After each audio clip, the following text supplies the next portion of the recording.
Eu vim profetizar sobre a vida de alguém aqui essa noite, para declarar sobre a tua vida: Jesus está te fazendo hoje triunfar contra espíritos familiares que eram contra a sua vida. Matou a tua mãe, mas não vai te matar. Separou tua avó, mas não vai te separar. Anulou tua tia, mas não vai te anular. Deixa eu profetizar essa noite: dores repetidas, crises repetidas, hoje estão sendo interrompidas.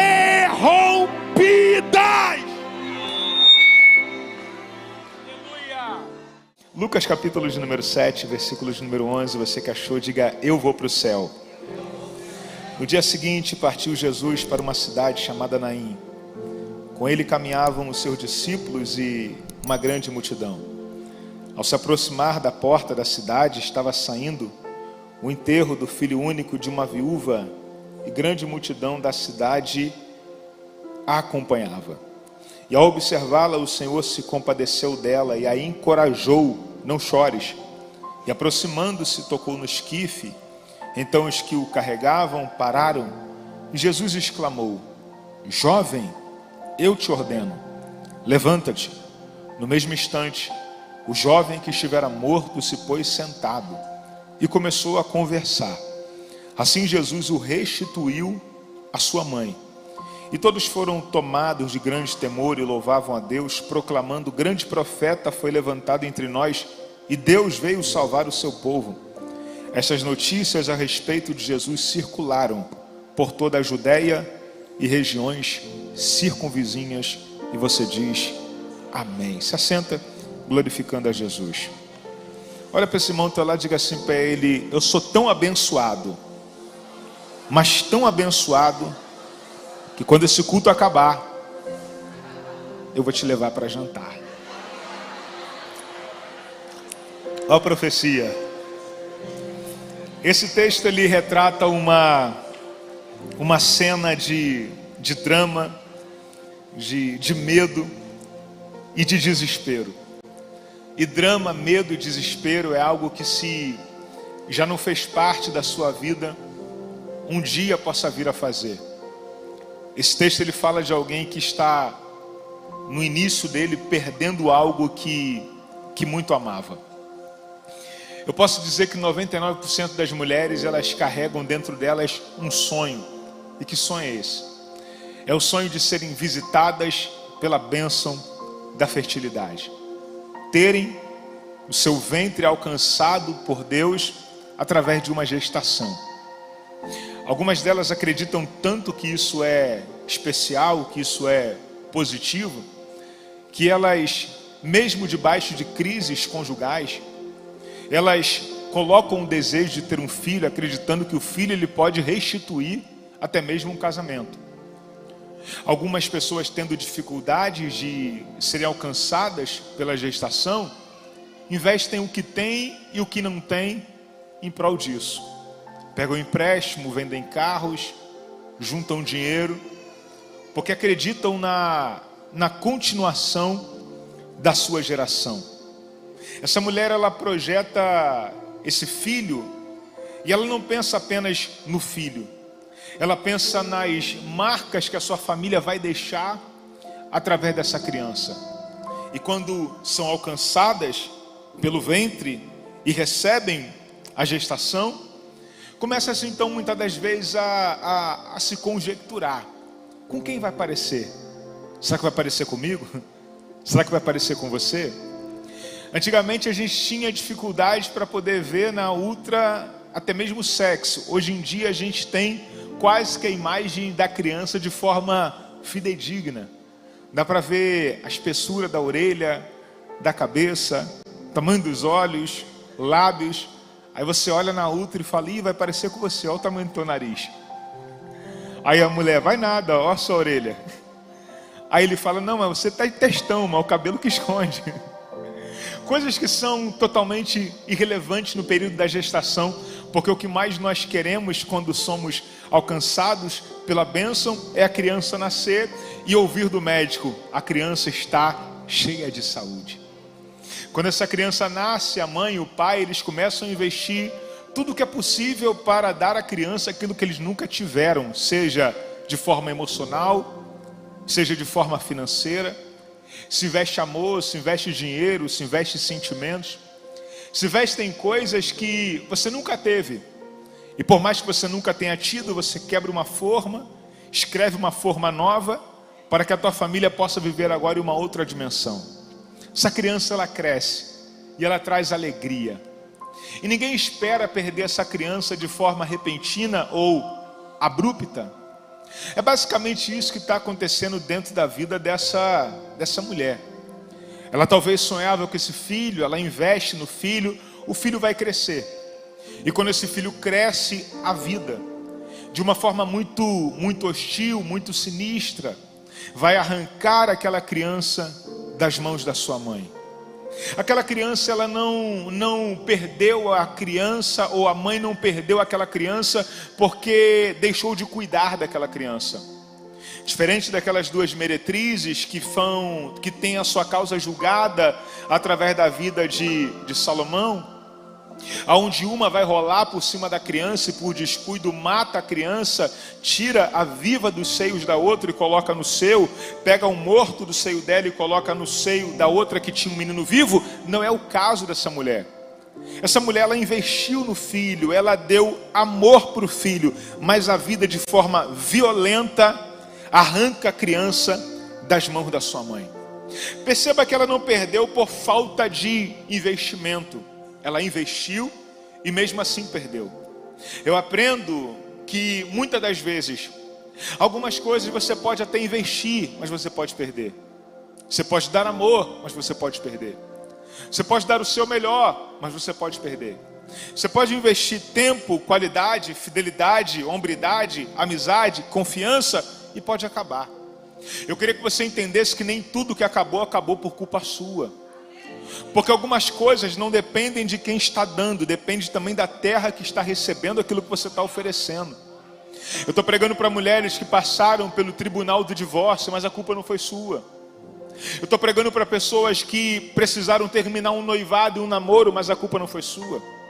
Eu estou pregando para gente que uma empresa foi tão bem esquematizada, organizada, pensada, mas não deu certo. Talvez a culpa não foi sua. Porque nem tudo que não deu certo nós devemos carregar a culpa dentro de nós. Isso não é bom para você. Algumas coisas não são apenas responsabilidade sua, mas também passa pelas mãos de quem está recebendo aquilo que você está dando. E Jesus opera o milagre da ressurreição em pelo menos 3 momentos. Quantos momentos? Jesus vai ressuscitar o seu amigo Lázaro, vai ressuscitar a filha de Jairo, Jesus vai ressuscitar também o filho da viúva de Naim. Esse milagre ele começa de uma forma muito interessante. Por quê, Hélio? Porque Jesus ele acaba de curar o servo do centurião. E parece que Jesus aqui ele está dando uma pausa, porque a Bíblia diz: e no dia seguinte, foi Jesus para uma outra cidade. A Bíblia está falando literalmente de vida normal, de rotina natural. Eu vou dizer 3 e você vai dizer comigo: rotina natural. 1, 2, 3. É um pouco estranho, mas muito dos milagres que Deus ele faz, Deus ele costuma trabalhar por nós dentro das nossas rotinas naturais. Nós temos vivido um tempo onde nós achamos que Deus ele precisa de rotinas sobrenaturais para poder agir em nosso favor. Só que muitas das vezes Deus ele vai operar em nossas vidas através de rotinas naturais, fazendo café, lavando louça, passando roupa, dirigindo, no trabalho, na academia.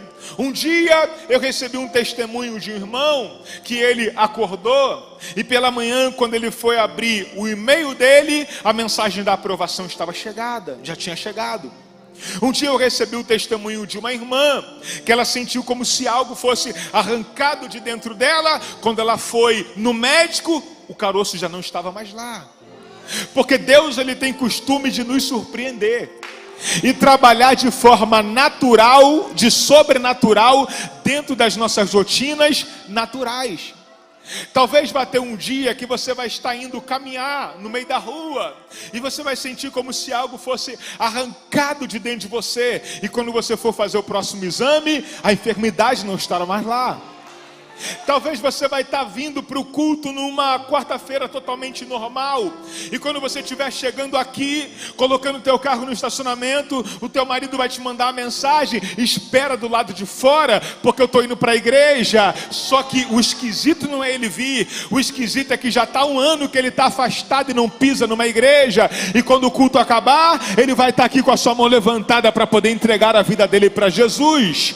Pega na mão de alguém, por favor, e diga assim para ele: leva o Deus do sobrenatural para as suas rotinas naturais e se prepare para viver coisas extraordinárias. Enquanto você estiver indo para o seu trabalho, Deus vai arrancar o desejo do teu filho de fumar maconha. Enquanto você estiver caminhando com alguém que você ama, Deus vai arrancar do coração do teu marido o desejo de ficar na prostituição. Enquanto você estiver indo jantar com as suas amigas, Deus vai tocar no coração do teu patrão para que ele possa te dar uma promoção. Hélio, está muito estranho, porque eu achei que Deus ele só trabalhava aqui na igreja. Eu preciso quebrar um pouco a tua religiosidade. E qual é, pastor? É que aqui a gente recebe o dunamis, o power, o strong, mas muitas das vezes Deus faz a gente receber aqui e manifesta o que nós recebemos aqui do lado de fora. Então não se surpreenda quando você acordar depois de uma noite tranquila, a mensagem está no seu celular: vendi o carro, consegui vender a casa. Eu tenho uma palavra para a vida de alguém aqui nessa noite que veio com desejo de adorar com boca para dar glória. Eu vim dirigido pelo Espírito para poder profetizar sobre a tua vida. Dentro das tuas rotinas naturais, Deus vai te visitar com o sobrenatural. Tem alguém para crer nessa palavra essa noite? Jesus ele está saindo de uma rotina natural e no dia seguinte, a Bíblia vai dizer que ele estava caminhando junto com os discípulos e com parte da multidão. Multidão são 5.000 homens, fora mulheres e crianças. Agora pensa em algo aqui junto comigo. Jesus ele não faz similaridade ou semelhança entre multidão e discípulos. A Bíblia diz que ia a multidão, iam também os seus discípulos. Olha a segregação. Porque a gente precisa ter muito cuidado para não confundir quem é multidão e quem é discípulo. Posso continuar? Diga amém. Você precisa ter cuidado de não confundir quem está com você e quem é por você. Porque algumas pessoas estão com você, mas elas não são por você. Eu preciso ter cuidado para não colocar multidão na minha casa achando que é discípulo. Eu preciso ter cuidado para não contar segredo para a multidão achando que é discípulo. Eu preciso ter cuidado para não levar para viajar a multidão achando que é discípulo. Porque multidão está com Jesus por causa do pão multiplicado, por causa do peixe multiplicado, por causa da transformação da água em vinho, por causa dos sinais. Os discípulos não estão por causa das mãos, os discípulos estão com ele por causa do que eles carregam em seus pés. Ia com ele a multidão e os seus discípulos. E eu explico, Jesus está caminhando em direção agora a Naim. Só que veja uma coisa totalmente interessante, e isso vai servir para a nossa caminhada. Jesus ele precisava adiantar os seus passos. Por qual razão? Porque os cemitérios eles ficavam do lado de fora da cidade. Você conhece a história? Seu pastor biblicista ele já te explicou. Os sepultamentos não aconteciam dentro da cidade, mas aconteciam do lado de fora. Então tem um cortejo fúnebre saindo de Naim em direção a Cafarnaum. Vão sepultar o morto. Pensa comigo, isso aqui vai servir para a nossa caminhada. Tem alguém cavando a sepultura para poder enterrar um menino que já está saindo do cortejo fúnebre. No mínimo Jesus vai passar por aquele cortejo, mente de pregador. Quando Jesus passou por aqueles homens cavando aquela sepultura para poder enterrar o menino, ele deve ter dado uma olhada para o lado. Quando aqueles homens viram Jesus passando, todo mundo jogou para fora e diz assim: acabou o velório, ele está indo para lá. Só que quem está caminhando não sabe, então eles estão preocupados porque não sabem que Jesus passou pela sepultura deles. Jesus precisa se adiantar. Por qual razão? Porque o local do julgamento daquela mulher vai ser abaixo do portal da cidade, no limite entre quem divide Naim de Cafarnaum. Jesus acelera os passos, e quando Jesus ele chega abaixo do portal, há um encontro entre duas multidões. Uma multidão que carrega a morte e a outra multidão que carrega a vida. Uma multidão que tem vestes de louvor e a outra multidão que tem cânticos de tristeza em seus lábios. Uma multidão que tem o riso e a alegria e a outra multidão que carrega o desespero porque tem alguém morto. Uma mulher ali vai chamar a atenção de Jesus. A Bíblia não diz o nome dela, mas chama ela de viúva de Naim. Ora, se ela é viúva, significa que já não é a primeira vez que ela vai sepultar alguém. É a segunda vez que ela passa pela tristeza do sepultamento. Significa também que já não é a primeira vez que ela passa por aquele portal. É a segunda vez que ela está passando por aquele portal. E na mente de alguém que está vivendo a mesma cena e uma dor repetida é essa: de novo, o mesmo problema. De novo, a mesma crise. De novo, a mesma dor. De novo, a mesma circunstância. De novo, a mesma traição. De novo, a mesma frustração. De novo, quebrei a empresa. De novo, estou desempregada. De novo, não tenho mais recursos. Aquela mulher está vivendo uma cena de dor repetida. Qual é a diferença? É que da primeira vez não tinha Jesus saindo de Cafarnaum para Naim. É que da primeira vez não tinha ninguém saindo de um lado para o outro para interromper. Alguém entendeu e deu glória a Deus. É que da primeira vez Jesus não estava saindo de lá para cá. Existem dores que Jesus não interrompeu, mas essa agora Jesus vai interromper em sua vida. Existem coisas que até iam se repetir em sua vida, só não irão se repetir porque Jesus está chegando para julgar a sua causa. Eu estou pregando para gente que está dizendo de novo a mesma vergonha, de novo a mesma doença, de novo a mesma crise familiar. Será que vai ter divórcio de novo? Será que vai ter separação de novo? Será que ele sai de casa de novo? Será que eu passo por esse vexame de novo? Será que alguém morre na minha família com essa enfermidade de novo? Jesus te trouxe aqui hoje para dizer para você: dessa vez a dor não se repete, dessa vez a dor não continua, dessa vez o mal não se conclui, dessa vez a vergonha não se instala. Eu estou caminhando em sua direção para te fazer triunfar. Eu vim profetizar sobre a vida de alguém aqui essa noite, para declarar sobre a tua vida: Jesus está te fazendo hoje triunfar contra espíritos familiares que eram contra a sua vida. Matou a tua mãe, mas não vai te matar. Separou tua avó, mas não vai te separar. Anulou tua tia, mas não vai te anular. Deixa eu profetizar essa noite: dores repetidas, crises repetidas, hoje estão sendo interrompidas.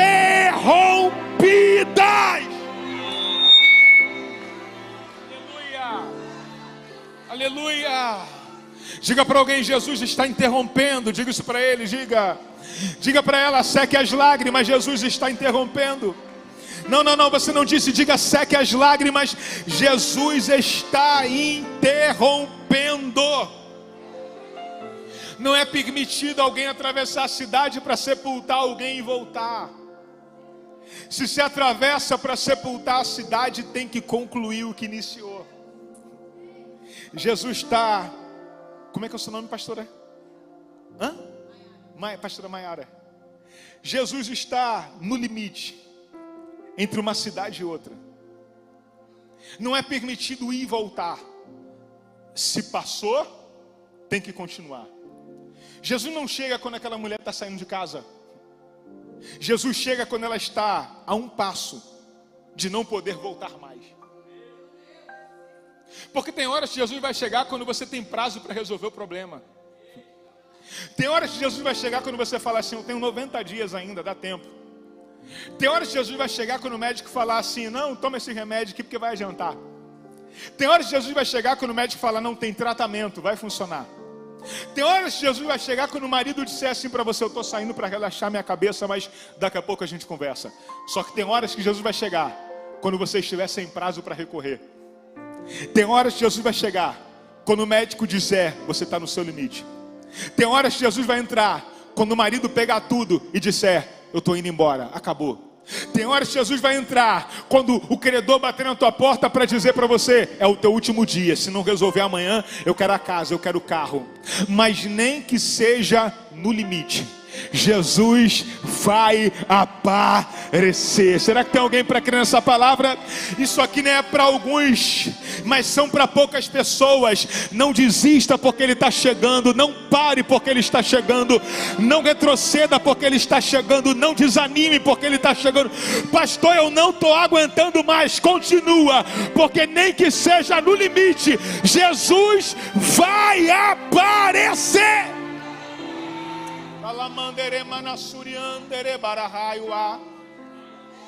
Nem que seja no limite, mas Ele vai chegar. A gente já tentou de tudo aqui, mas o que a gente vai fazer? Jesus vai chegar no seu limite. Eu vejo alguém que está no seu limite, mas que saiu de casa com o filho no colo, mas que não parou de caminhar. Ele não parou de caminhar, ela não parou de caminhar. Pastor Vinícius, mesmo com o filho morto na sua mão. Ela não parou de caminhar, pastora Maiara, mesmo com o filho morto nos seus braços, chorando, mas caminhando, triste, mas caminhando, vivendo o mesmo problema, mas caminhando, vivendo a mesma cena de dor, mas caminhando, encurralada pela circunstância, mas caminhando, com o coração apertado, mas caminhando. Deus te trouxe aqui hoje para poder dizer para você: não pare de caminhar, porque Jesus não alivia o fardo de quem para, Ele só alivia o fardo de quem continua caminhando. Não pare de caminhar, porque Jesus não arranca a dor de quem parou, Jesus só arranca a dor de quem continua caminhando. Pega na mão de alguém e diga assim para ele: Ele ama a tua resistência. Diga isso para ele, diga, não, você não disse, diga: Ele ama a tua resistência. Oh, porque você está com algo morto, mas não para, perdeu, mas não para, está chorando, mas não para, entristecida, mas não para, desanimou, mas não parou. Ele está dizendo para alguém: eu tenho orgulho de você, porque mesmo diante das perdas, você não para. Jesus olha para aquela mulher e a Bíblia diz que Ele tem compaixão dela. Olha para aquela mulher e diz: mulher, não chores. Parece que Jesus ele é um pouco indolor, parece que Jesus ele aqui é um pouco que alguém que não tem emoção ou que não tem empatia, era essa palavra que eu queria usar. Parece que Jesus não tem empatia de alguém. Por qual razão, Hélio? Porque Ele está mandando alguém não viver o luto da sua dor. O problema aqui é que Jesus não está querendo que ela não chore para que não viva o momento de dor dela. A questão aqui é outra. O que Jesus está dizendo para ela é: não chores, porque hoje eu estou encerrando um ciclo de lágrimas repetidas dos seus olhos. Não chores, porque hoje eu estou finalizando um tempo de dor que se repete em sua vida. Essa é a última lágrima que você derrama por causa disso. Essa é a última lágrima que você derrama por causa desse problema. Jesus não disse para ela: morreu do quê? Qual foi a causa? Quanto tempo estava internado? Foi enfermidade ou acidente? Porque Jesus não precisa saber da causa para agir no efeito. Ele age no efeito sem saber da causa. Ele não quer inspecionar nem investigar o teu problema. Ele só te trouxe aqui hoje para dizer para você: filha, eu estou sentindo que Deus está falando com gente aqui. Tem pessoas com lágrimas sendo derramadas nos seus olhos, e Jesus está falando: filha, para de chorar, porque essa é a sua última lágrima por causa disso. Jesus busca se aproximar dela. Como é que é o teu nome, tecladista? Moisés, ele se aproxima dela. E quando Jesus se aproxima dela, Moisés, a Bíblia diz que ele tocou no seu esquife. Quando Jesus tocou no esquife, Moisés, Jesus estava tocando no lugar onde o morto estava depositado. O esquife é uma espécie de marca com duas varas, uma na frente e uma atrás, carregada por 4 pessoas. O morto vai sobre ele com vestes mortuárias. No teu rosto um véu para poder identificar quem é o cadáver. Jesus não toca no morto, mas Jesus toca no lugar onde o morto estava, Moisés. Porque tem horas que Jesus não vai tocar na pessoa, mas ele vai tocar na estrutura que a pessoa está pisando. Pegou, Moisés? Às vezes a gente vai orar para Deus abençoar a nossa vida na nossa casa. Só que a gente tem que orar para Deus pisar na nossa casa. Porque se Deus pisar na minha casa, Moisés, Ele abençoa a minha vida, meu filho, minha esposa. Quem entra por aqui, alguém pegou lá atrás, Moisés. Deixa eu liberar uma palavra sobre a tua vida. Ele vai entrar em estruturas que você pisa. Ele não vai abençoar somente você no teu trabalho. Ele vai pisar na tua empresa. Vai prosperar você, teu amigo, teu inimigo, quem você ama, quem você não ama. Ele não vai apenas salvar daquela enfermaria alguém que você está orando. Essa semana será a semana que haverá o maior número de altas em alas hospitalares, que tem pessoas que você está orando lá, porque Ele vai tocar na estrutura. Moisés, quando ele toca na estrutura, ele abala todo mundo que está em volta. E quando ele tocou na estrutura, ele olhou para o morto e disse assim: Moisés, jovem! Moisés, mas deixa eu pregar. Ele está morto, sim ou não? Fala no microfone, sai algum som aí? Não sai não? Ele está morto, sim ou não? Sim. Moisés, quando a gente vai identificar alguém em um IML, a gente chama de velho, jovem, criança, ou a gente chama de morto? De morto. Porque a gente não identifica um cadáver pela faixa etária. Jesus olhou para o defunto Moisés e ele disse assim, ó: jovem.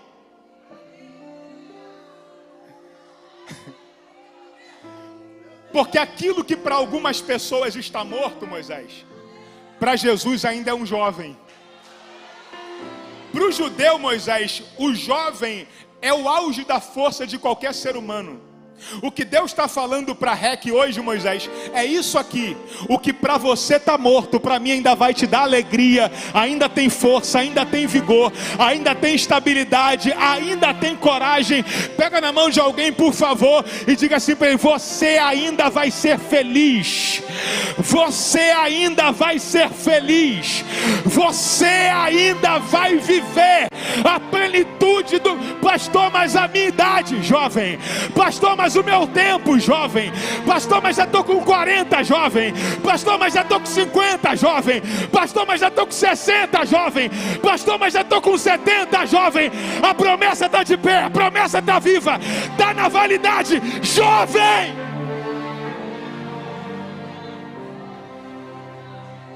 Jovem, eu te digo, levanta. Moisés, ele diz para o jovem se levantar, mas o jovem não se levanta. Ele manda o jovem se levantar. Eu estou com o joelho operado, então não posso fazer nenhuma graça aqui. Ele diz para o jovem se levantar, que estava deitado. E a Bíblia diz: e o jovem se assentou. É meio esquisito, porque parece que o morto não quer obedecer a Jesus. Mas não é isso. É porque a fase para alguém ficar de pé depois de deitada, primeiro é se assentar. Às vezes Jesus vai falar sobre levantar quando você está deitado, e Ele vai dizer assim para você: eu vou te levantar. Só que você precisa lembrar que antes dele te levantar, primeiro você tem que ficar sentado. Às vezes a gente quer viver o final sem viver o processo para o levantar. Pegou? Pastor Vinícius, tem irmãs aqui que Deus falou que ia salvar o marido dela, mas ainda não salvou. Mas ele estava morto, já está sentado. Como assim? Já está vindo à igreja, já não reclama mais dela vir ao culto. Tem jovens aqui que Deus falou que ia levantar, pastor Wedja. Só que Deus ainda não levantou, mas estava desviado, já aceitou Jesus. Quando você for tentado a apagar ou a desconsiderar as promessas que Deus te fez, lembra que você estava morto, que Ele já te colocou sentado. Então, para te colocar, agora é um pulo. Pergunta por quê, pastor? Porque aquele que começou a boa obra. Não, alguém lá atrás não entendeu, vou dizer isso aqui de novo. Porque aquele que começou a boa obra, Ele aperfeiçoará. O mesmo Jesus que te ressuscitou depois de morto e te colocou sentado, é o mesmo que te colocará de pé. Alguém pegou e ficou de pé lá atrás.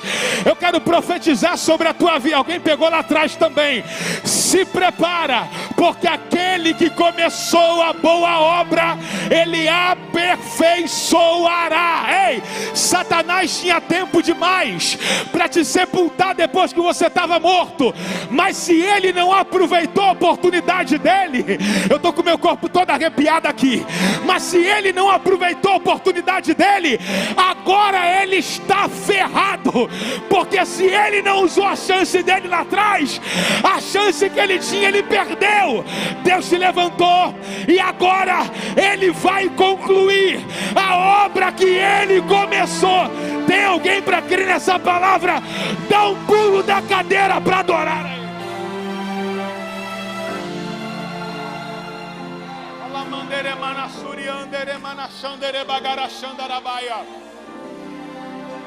Fica de pé, fica de pé, fica de pé. A mãe pega o menino. Jesus pega o menino e entrega o menino nas mãos da mãe. Quem orou? Como é que é o teu nome? Marcos. Quem foi que orou? Você toca muito guitarra. Faz um negócio aí pro povo. Vai lá. Marcos é bom, hein, pastor Vinícius? Quem foi que orou para o menino ressuscitar? Quem foi que caminhou com o menino morto? Então quem tem que receber de Jesus o menino? Por que, Marcos? Porque Jesus nunca vai entregar coisa grande na mão de gente errada. Jesus sabe que ela é a mãe do menino. Quando ele acaba de operar o milagre, tem uma multidão ali, mas ele pega o menino e entrega nas mãos da mãe. Estende as mãos assim, porque isso aqui é profético e eu finalizo agora. Recebe isso aqui. Jesus não vai deixar o que é teu ir para a mão de ninguém. Alguém pegou, isso aqui tem endereço.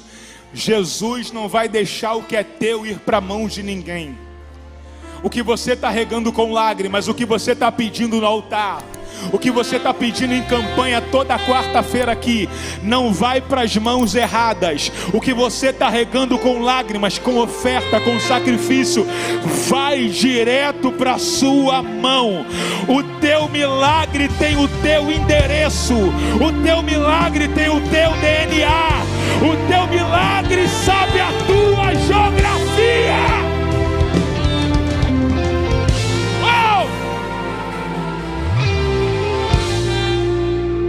No primeiro momento, Marcos, Jesus olhou e falou assim para ela: não chores. Mas no segundo momento que Jesus dá o filho para ela, Jesus não fala mais nada. Pastor Edja, quando aquela mulher perde o filho, ela estava cheia de lágrimas. Jesus falou: para de chorar, para. Jesus vai lá e devolve o filho para ela. Só que Jesus não interrompe mais as lágrimas dela.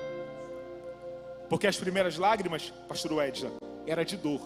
Aí Jesus falou: estou acabando com essa hoje. Pegou, pastora? Levanta as mãos assim. Mas as próximas lágrimas estão liberadas. Porque já não é mais lágrima de dor, pastor Edja. Agora são lágrimas de gratidão. As últimas lágrimas foram de decepção. Mas as próximas lágrimas serão lágrimas de culto em ação de graça. As últimas lágrimas foram lágrimas de quem sentiu dor, molhando o travesseiro, chorando no banheiro. Mas as próximas lágrimas será de alguém que vai testemunhar o extraordinário de Deus na sua vida. Dá um abraço nela, pastora Aliciane, dá um abraço nela. Levante uma mão para o céu assim, que eu tenho uma palavra para liberar sobre a sua vida. As últimas lágrimas foram de dor, mas as próximas lágrimas serão lágrimas de testemunho. As últimas lágrimas foram de humilhação, mas as próximas lágrimas serão lágrimas de reconhecimento.